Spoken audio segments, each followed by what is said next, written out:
Hello, everybody, and welcome to a new episode of the Indie Diarist podcast, a show on the human stories behind indie game development. And this is your loyal Indie Diarist and host, Anthony L. Wolf, writer, narrative designer, and senior content manager in social media. This episode is the second episode in the little Indieverse mini-series, which was born out of the little giveaway that we ran on the Indieverse Discord server with Angelisa, the founder of the Indieverse community. And this is with Lilliana Kendra, an amazing developer from the indie game dev community. But before we get into the episode, I want to shout out to my amazing Patreons who are, at the time of recording this, Feinoko, Zagini, Fishmap Dev, and Peleg. You guys are incredible, and I love having your support every single month. Truly, it means so much. Listeners, if you too want to support the show monetarily, you can go to patreon.com/theindiediarist and find all my tiers, which start from as little as £1.25 per month and include benefits such as access to episodes in advance, uncut video episodes on my YouTube channel, and a lot more. So feel free to go to Patreon and check those out. Without further ado, let's get into Indie Diary number 40 with Lilliana Kendra.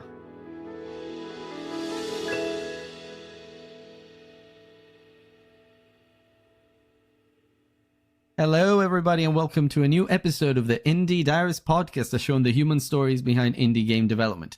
This is your loyal Indie Diarist and host, but you'll have heard that in the intro, so I will just stop talking about myself and hand it over to my amazing guest. And today is the second episode in collaboration with Indieverse, and today with me is Lilliana. So she's an incredible multi-creative developer and such, but we'll get into it. But first off, Lily, or Lilliana, I don't know how you prefer to be called. Tell the listeners about yourself, what you do, where you're based, and possibly what you're working on right now. Hi, I'm Lilliana Kendra.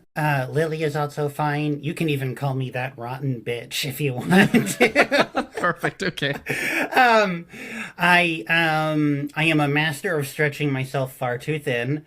I write, I edit scripts, I have worked as a community lead, marketing lead, I've been a co-director on a game, I have worked on music, I'm training myself as a bassist, I have done trailer editing. I don't know how to sit still, and I drink way too much coffee. Well, yeah, restlessness is something I can relate to. It's but we'll get into it because I have a question specifically about your many passions. But before we actually get any further, I like to start these episodes with a little icebreaker. And of course, if you've listened to the other ones, you will know which one it is. If you could be any game's character for a day, who would you be and why? Oh God, I was trying to think about that ahead of time. Honestly, I kind of feel like probably Samus Aran from the Metroid series. Mm-hmm. Okay. Samus's history as a character, both like in the universe and like out of it in like development, she's had a lot of like really weird, quirky, very heavily queer coded things about her. And kind of like if you go back to the very original game or even like Super Metroid, you have like the surprise of the reveal of, oh, it was really a girl inside the whole time. And that always really resonated with me because, I mean, surprise, surprise, being a trans woman. Well, yeah, I mean, and I like what you said there, like the reveal of Samus being actually a woman underneath the suit. It's just, if a character is well written, it doesn't matter really. So it's just I don't see any reason for objectifying in, as we know, video games do sometimes. So yeah. But with these episodes, I also like to always start from the beginning, and so I would like to ask you to think back to your childhood. Like, what is your earliest or fondest gaming memory, or memory that has to do with video games? I,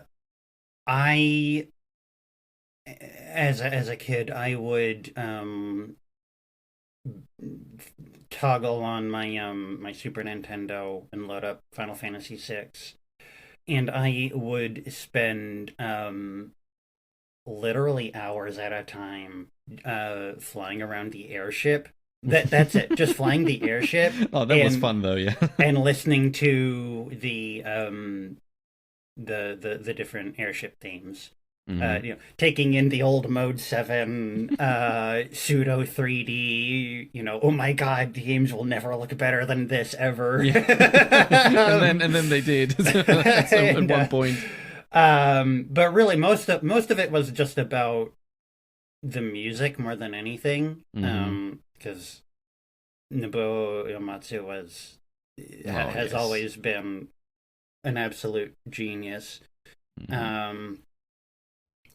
But just like as limited as it was in those older games, there was still something very appealing about just the freedom to continuously fly and fly and fly, and I don't know, something about it. It was liberating, yeah, definitely. Yeah. I can see what you mean. Yeah, and I like that you brought up Nobuo Uematsu, because like it brought me back to the time when I started listening to music like on my own with my little MP3 player that was the early 2000s or something, and I was starting to listen to music my own way that way. And honestly, Final Fantasy VII's soundtrack was one of the first things that I put into an MP3 player. So I've always been in love with this music. It's just amazing, as you say, an absolute genius. And I suppose apart from Final Fantasy and Metroid, of course, which games do you remember playing growing up, and do you think kind of having an influence on your creative work somehow? I was mostly really big into RPG types. So Final Fantasy 4, 6, Chrono Trigger. I very much the quintessential Super Nintendo RPG chick when I was younger. But there was a mix of games out there, because there's always been a lot of really great games. It really doesn't matter like what era of gaming it is, what system, platform, whatever. There's always been a huge array of amazing games to choose from. So like, but I really loved the Lufia games, Super Metroid, and not a lot of people know about Illusion of Gaia. That one is kind of... Oh, it's familiar though. Yeah, I haven't played it, but I've heard it. Yeah, it's kind of a lesser known title, but that one I played that one to hell and back. And there were a lot of elements about that game that resonated with me in ways that I would not really understand for a very long time. Oh, okay. And I mentioned earlier, the idea of, you have the character of Samus with the ostensibly masculine outward shell, and then surprise, there was really a woman underneath the whole time. Illusion of Gaia is very similar to that.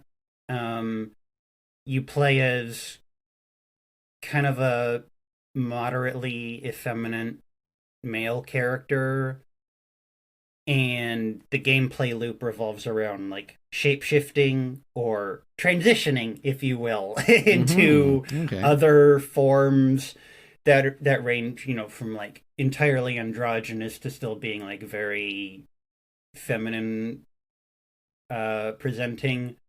And when you're younger and you don't really have the vocabulary for that kind of a thing, but that that's something going on in you, it'll really resonate with you. Yeah, right. Yeah, no, that actually sounds really interesting. I will look into it, because it sounds like they handled the concept of transition and shape shifting really well, if that was what they were trying to do. So yeah, okay, that's really interesting. And But you mentioned that you really liked RPGs and such, and I can tell because I've seen that you've published a little RPG Maker experiment, like your special day. It's on your itch page, and it was made in RPG Maker. So I was like, okay, she's probably into RPGs. Then, um, when Just a did you little. realize you wanted to start playing around with making games? Like, was there some sort of aha moment at all? Um, the earliest that I remember was back still when I was pretty young. My Super Nintendo days. I remember I had notebooks where I would write out ideas. I'd write out character concepts and plot concepts, and I'd try to draw world maps, and I'd uh have little neurodivergent info dumps with my parents who, God bless them and their baby boomer generation brains who Of are like, course. video games? Yeah, Like, well, but okay. And they would just like sit there and humor me. Uh-huh, uh-huh. Okay, that sounds nice, honey. That sounds nice. um and even back then there were earlier versions of RPG Maker, and I did try to mess around with them. When I was that young, though, I didn't really understand a lot of how those programs worked, so I didn't really make much. mm-hmm. Um, but now being as old as I am, RPG Maker is far easier for me to understand than um, and in some corners of the internet, it's got like a bad reputation of being like a kind of a shovelware development platform. I But mean, the To the the Moon way, was made on it, and I love To yeah, the Moon, so yeah, it honestly, I mean, it's like anything.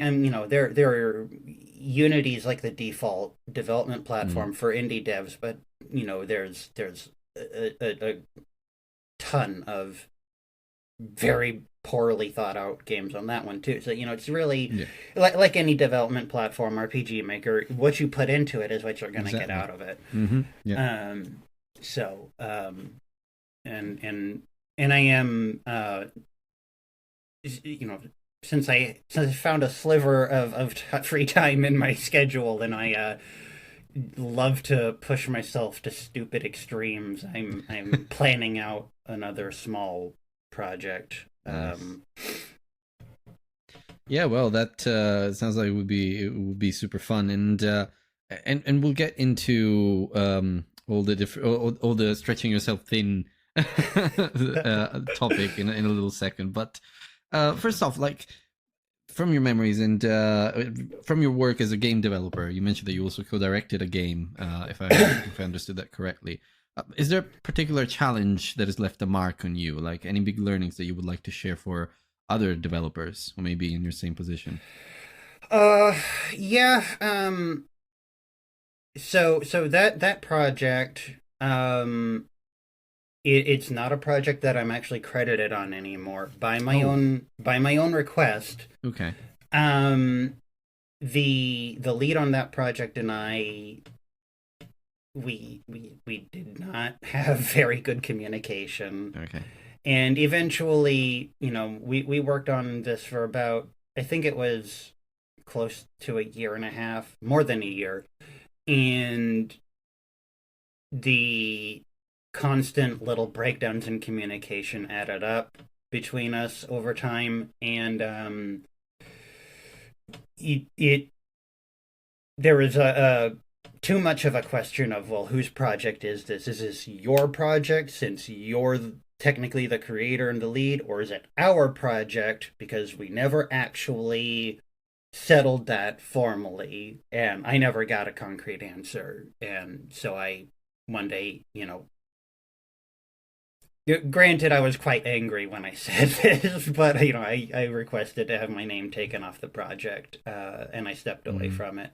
Um, but that is actually some of the things that I learned is if you are working on a project as, part of a group, a collaborative thing, um, you really do need to make sure you know with complete certainty whose project is this, what vision are we following, who is responsible for what. You cannot afford to have any question in that, uh, because that can, Hmm. if it doesn't kill a project outright, then it will kill your sanity. Yeah, absolutely. I would say, yeah, I mean, set your boundaries and make sure other people respect them because it is so important. Um, totally agree with you. Of course, I'm hearing only your side of the story, but it sounds like it wasn't you who had communication issues. It was just that you wanted answers and they never came. So maybe the lead on that project was not really the greatest leader that you could think of. But of course, just kind of speculating here, or at least I am. So yeah. I'm not out to assign blame. It's been a while. And when I have looked back on the project, I have identified some places where I did overstep in a few Mm-hmm. few spots. So, I can see how I was not always easy to work with too. But, again, we never established whose vision are we following exactly, and who is responsible for exactly what. And Yeah. because of that, some things Yeah. get really messy. That were problems, of course. Yeah. Well, then, I guess we are actually at the question that I've been meaning to ask you for these 15 minutes, actually, which is you're obviously a polyhedric multi-creative. You have so many creative passions from writing to trailer editing, which you've also mentioned. I suppose you would define yourself as a multi-potential, maybe. And if you do, I totally relate because the podcast is just one of the many things I do. So it's absolutely something that I can see, and I can understand the beauty of pursuing so many different passions. Which of these would you say is your favorite, if there is one? Making games, I assume you're here, so Well, maybe that yeah. could be one. Anything. I think if I strip it all down, writing would be my first love more than anything. Mm, It's the one art form that I have pursued the most in my life. I've written a lot of short stories. I've tried my hands at some like little novellas when I was younger. I um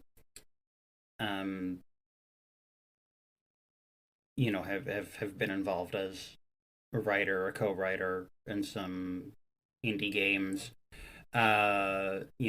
It's the one thing that I took a college course on, and I have like a study at home course on it that I revisit sometimes. So that's writing is probably the one thing I feel like is what I understand and love the most. But it is really difficult to mm, nail down something, because out of all of the things that I have done and will no doubt continue to do, there's a joy in all of it that I really don't find in anything else.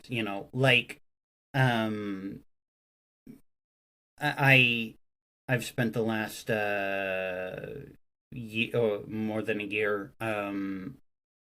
training as a bassist, and I have come to find that if I go a day without sitting down and jamming something out on that, I actually feel a lot less centered. mm-hmm, Um, um, playing an instrument centers my mind in a way that nothing else does. mm-hmm. And Trailer editing is actually really cool to me because even if it's not, most of it's been like side job stuff for other people in their games. But what I really love about that is I love finding a way to make people care about somebody Mm-hmm. else's See what you mean. game And in its own way, I feel like trailer editing it's just a form of short Oh, storytelling. I was about to say exactly that. It is a form of writing anyway. Um, Making trailers, absolutely. the philosophy that I use when I'm making a trailer is I want to tell you a story Yes. about this story. Mm-hmm. And I try and find the most unique way that I can for every different game. You know, every game's got its own little voice, its own thing that it's about. And I think because of that, every trailer should take a different approach wherever possible. You know, Mm-hmm. I feel like a lot of trailers for both indie games and like big AAA things, they're very samey. Mm. There's definitely a Yeah. formula that gets followed, and I feel like that's very boring. So I try to approach every trailer project with, you know, this is I'm not using the same approach as that last one. This is something Yeah. else. Things are more interesting, I suppose. Yeah. Well, then actually, that makes me think of another question that I could ask you because you've been doing trailer editing and you like to do it creatively. For people who have absolutely no idea where to start, what would be your top tip or your top tips, even? Because keep in mind, a lot of people listening to this one will probably be solo devs trying to get something out there. So, yeah. Yeah. You don't need expensive editing software. Um, Not at all. Mm-hmm. Um, so that's like one of the big things. I see a lot of people out there who are always looking, you know, hey, do I need like Adobe or do I need like what is it called, like Vegas Pro or whatever? You know, Vegas, yeah, I think. no, you don't need them. Like they're good, but you don't need them. Mm-hmm. Um, uh, but more than that, um, I think the top tip is know what this game is about. Mm-hmm. Basically your trailer needs to be a video version of an elevator pitch. Right, yeah. Yeah. You know, so it's boil it down, you know, describe your game in, you know, three sentences tops, but two if you can, and then you make a video out of that. Mm-hmm. That I think is the key way of making an interesting trailer. Beautiful. Yeah, no, great advice. Actually, I'm gonna make a clip out of this because yeah, I can see exactly what you mean. And also, my friend, you're speaking to a fellow writer. I know I can relate with every single word you said. Writing is so beautiful, and it's the one thing that kind of fuels every passion of mine. From gaming, where my favorite games are all the ones with beautiful stories, to making those little games that I made in my own spare time, to even this podcast, which is about the human stories behind indie game development. So I totally get what you said. Um, but now we're getting into a bit of a deeper part of the show of the episode, which is about the reasons and struggles as well. And one thing that I want to mention is that when I went to EGX last year, which was in I think it was in November, but anyway, it was either October or November, late last year.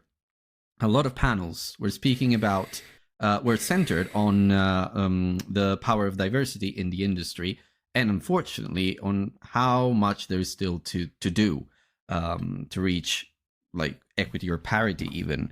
And I think yeah, no, I don't remember the percentages. I should really double check them, but it was something crazy, like just little less than 5% people of color or something like that, and not to mention LGBTQIA plus community. So, as someone who I would say would probably fit into the industry's host of talent from underrepresented backgrounds, what has been your experience, and what has been your biggest struggle, perhaps? Um, my my observations on the you know on I guess you have I feel like there are two entirely different game industries. You have the indie Mm-hmm. industry and you have the mainstream industry. And I feel like the mainstream industry is very slow to catch up with anything and everything. Mm-hmm.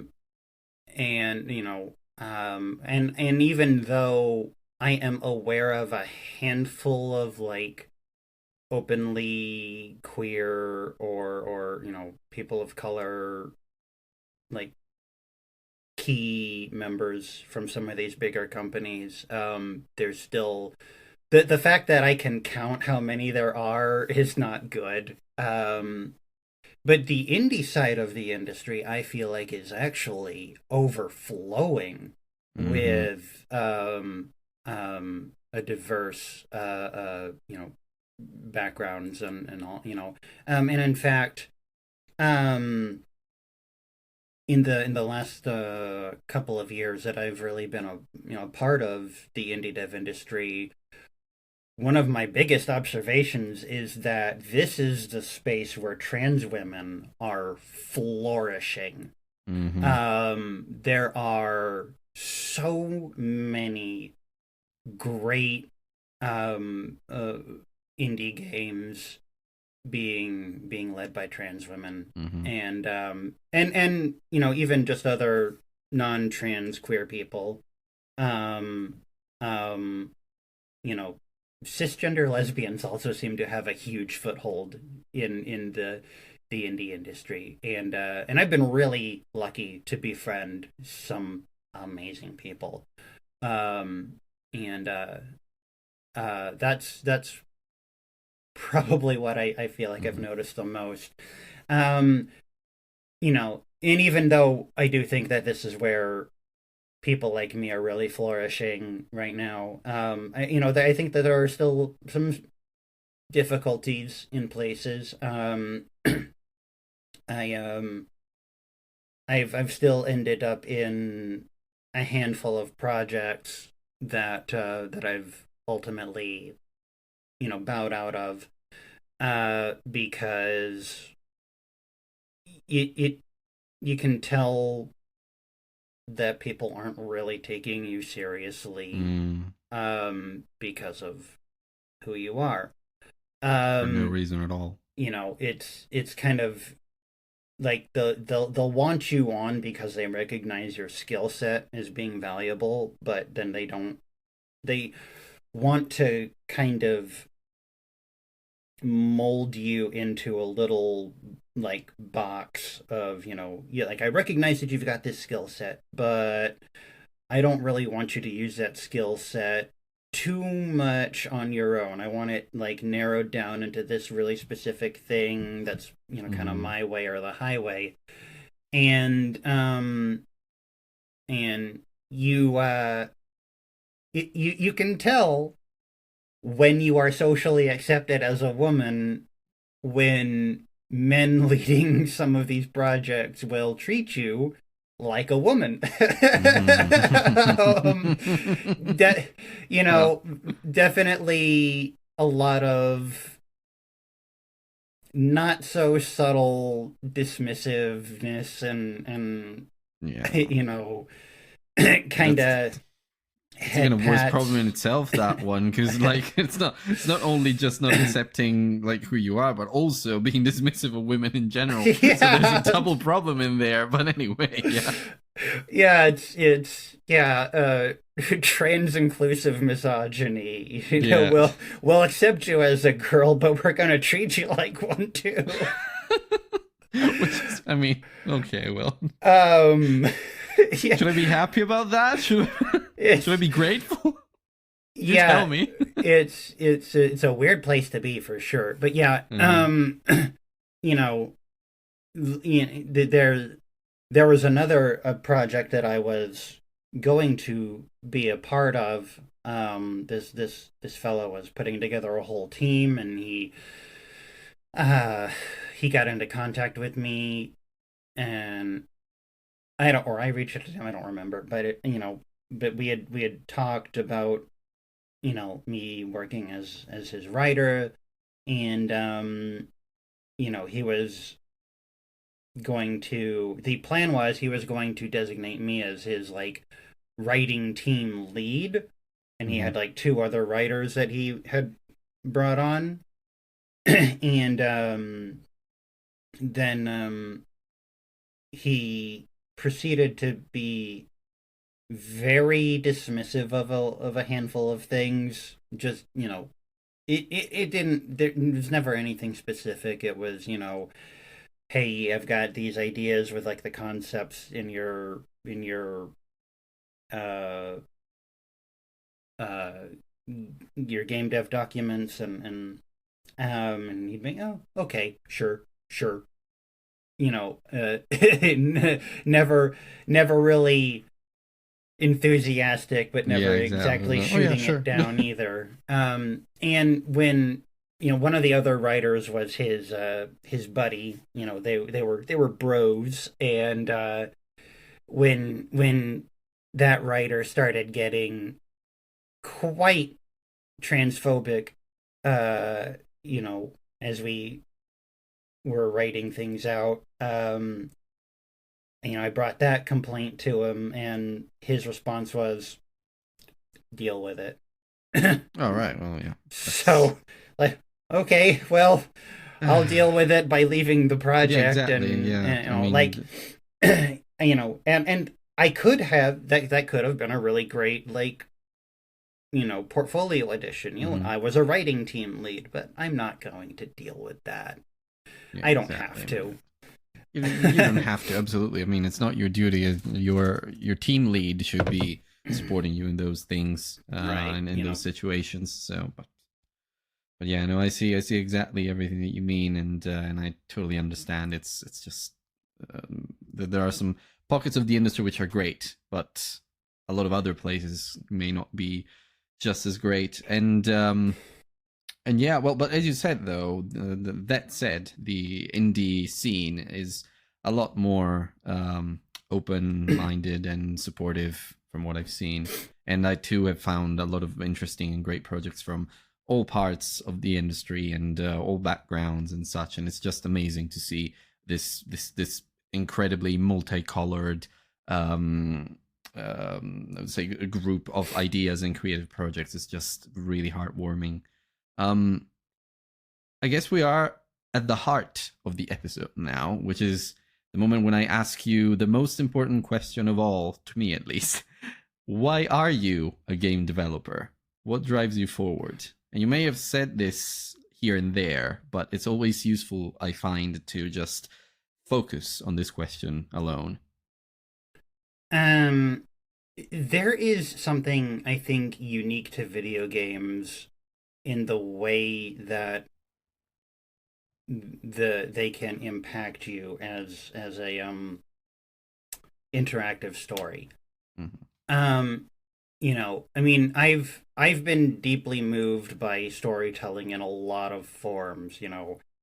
Music concept albums, and Oh, amazing yes. novels, and excellent TV shows, but something about the way that a video game kind of invites you to be partly the audience, but partly the director and partly the actor, all in this weird little amalgamation. It's very unique to that. And I think simply, you know, even if it's just like a visual novel where all you do is you have three choices here and there and you click on whichever one you like better, that form of interactivity, simply having like a mouse or a controller in your hand, changes the way I think the stories affect us. Mm-hmm. And um, I've had amazing moments in that have hit me so hard in Yes, video games. Um, you know, absolutely. where there could be comparable moments in like a really great movie that I can Mm-hmm. enjoy, but they don't move me in the same way. So it's just, so that is, I think, as a writer, I want to be able to form, or help form stories that can have that effect on people. I'll write everything out, we'll structure it all up, debug it, and then we'll put the controller in your hand, and hopefully I You'll can feel it, give, yeah. some of what I have grown up with, Mm. to other audience. I like that a lot, and it's exactly the same thing that drives my own writing. Is just that feeling of you know gifting an emotion to someone. And as you said, so I mean, so many of the and I'm looking right here because you may have seen it while I was drinking earlier, but I've got an Outer Wilds little water bottle. So many of the most beautiful stories I've experienced come from games. Outer Wilds is one, but I still have to find a film that makes me feel the way Near Automata did at the end, for Mm-hmm. ending Eve. To me, that thing was mind blowing. The credits scene, and I won't spoil it for anyone who hasn't played it, but when you play the end credits, that to me was something incredible. The culmination of a journey, and that felt deeply personal in a lot of ways. And games just do that. Mm-hmm. So Right. I totally agree with everything you said, and it's a great reason to be a game developer. Definitely wanting to create that kind of experience for others. So yeah, and I guess the opposite of what I just asked you is what drives you backwards. I suppose. What is your biggest struggle as a game developer? Time management. Yeah. Uh, you know, because even a small game is 1,000 moving parts, and you know that that little. Just a second. I hear some clicking from your side. I'm tapping. Okay. No, it's gone. It's gone. Okay, great. um but the that little project that you mentioned that I made, that's on my itch page, that took me about 3 weeks, and it's only 20 minutes, Mm. but that was I'd come home from work, and I'd pour myself in until I'd fall asleep, and every day for 3 weeks. And it's and all I really did there was just arrange stock assets, but even that is a challenge of time management. And Mm-hmm. I'm besides all of the creative projects that I've talked about, I'm also, I have a day job, I'm a mom, and I have no shortage of things that I have to constantly be on top Mm-hmm. of. And it so it's finding how, not just the time to do something, but also how you're going to manage that time. Mm-hmm. If at the end of the day I have maybe 3 hours, how am I going to use that 3 hours? Mm-hmm. I can divide it up. Mm-hmm. I'll spend an hour writing story notes and an hour maybe trying to work on a music track, Mm-hmm. or well, I spend 2 hours on music, whatever. So it's all about how you manage your time, I think. Or I can blow all 3 hours on Yeah, Baldur's Gate. exactly. Yeah, yeah, that's also a valuable option. Yeah, very valid. Um, yeah, no, I see what you mean, and time management is a big issue. Like, as someone who has so many projects myself, I know exactly what you mean, and I don't even have all your obligations. Like, I'm definitely not a dad. Well, not yet.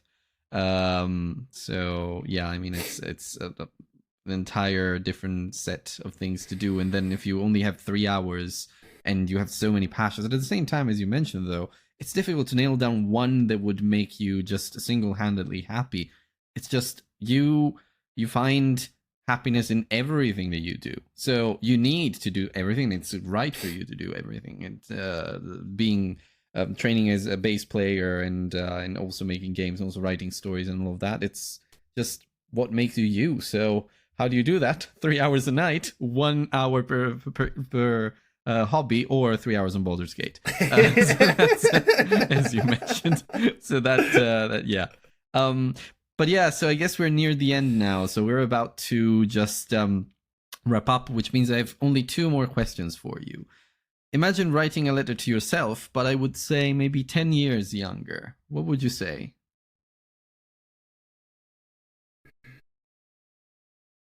You're gonna be okay. Okay. Oh no, damn it! Now I know what. Actually, I have an even better time frame for you. Hmm? Imagine writing a letter to yourself, but the that part of you that was playing Illusion of Gaia. You mentioned it's the name of the game. Yeah. Yeah. What would you say then? You're gonna find out why being an effeminate swords wielding person is so important to you. But for right now, just enjoy it. Great. Okay. Perfect. Yeah. Oh, that would be a very lovely letter to read. Yeah, absolutely. Just teasing a little bit. Okay, and lastly, bit of a fun question for you. If you had unlimited budget and time, what game would you make? I have a concept in mind that would be very similar to Haven or Boss Game.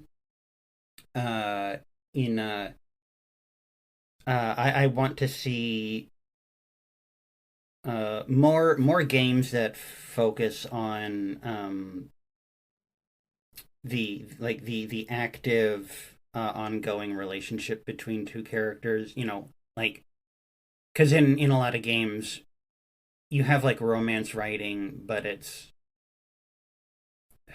I don't know. I feel like a lot of it's very passive, and a lot Mm, of it is about pursuing the beginning of a relationship, but not really mm, exploring the relationship itself. But you have, you know, if you've never heard of them, Haven and Boss Game, amazing games, both of them, and they are both designed with control schemes where you're actively playing both characters that are part of a romantic couple at the same time.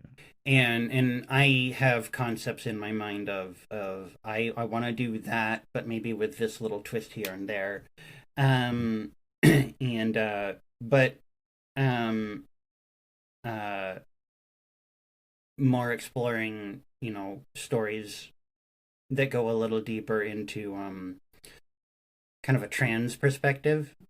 um I've actually talked with some of my you know, my sisters in the trans indie dev community, and you know, I have ideas of like how can you turn something like the experience of gender dysphoria into a mechanic, mm-hmm. or you know, like part of the aesthetic presentation. And so I have ideas for that, that I, you know, when I can finally get there, that's really what I want to do. Mm. Right. Yeah. Well, that sounds super interesting. And the control scheme that you mentioned also reminds me of Brothers, which of course is not about a romance, but you were controlling both characters at the same time, and always find that fascinating because you do. It feels like you are exploring the relationship between those two characters. So I will definitely check those two games out, because they do sound super interesting. But yeah, Lily, I mean, it's been an incredible episode. Thank you so much for your time. It's been lovely having you here. I guess it's time for some parting words. So, where can other people find you? And if they do, what is the best way to support you? Um, let's see. I do streaming on Twitch. I've been on a break for a while, but I'm going to be picking that back up soon. Lilliana Kendra. Actually, Lilliana Kendra everywhere. Mm-hmm. That's the name I use for everything. I like to keep it consistent. So you know, you'll find me rambling about trans rights on Twitter. Perfect. You'll find me on. I do have a YouTube channel, very tiny, but I post things here and there. I technically I'm on co-host and Tumblr, but I don't use them. And I have a link tree Perfect. and that Mm-hmm. under the same name, and itch.io. Of course. Okay, perfect. And of course, I will put all of these links in the description, including the link tree, but also direct links to your socials and such, so people can check out your pages. and just give you a follow. So yeah, what else to say? I mean, as I mentioned, it's been a great episode, and it's been nice having you. It's been not just nice, it's been amazing having you here. I think we touched on some great points, and I'm sure people home are going to love this one. If by the time they listen to this one, they will already have loved it. So yeah, in any case. But yeah, thank you so much, Lily. And of course, best of luck with everything you do, because you have so many passions, and I know how important that is. So yeah, I wish you all the best. Thank you so much for having me on. This was a lot more fun than I had anticipated. Well, that's great. That's a win for me then. Thank you. And that, my friends, is a wrap on another amazing episode of the Indie Diaries podcast. And again, not amazing because of me, but because of the incredible guests that choose to come onto the show. So thank you, Liliana, for being incredible and for the amazing conversation that we've had. I had so much fun, and I truly do wish you all the best. So listeners, if you enjoyed this episode, please subscribe to the show if you haven't already. You can find it on the Indie Diarist on every major podcasting platform. You can also leave a rating, which helps a lot. 4 stars, 5 stars. Try not to leave 1 star, please.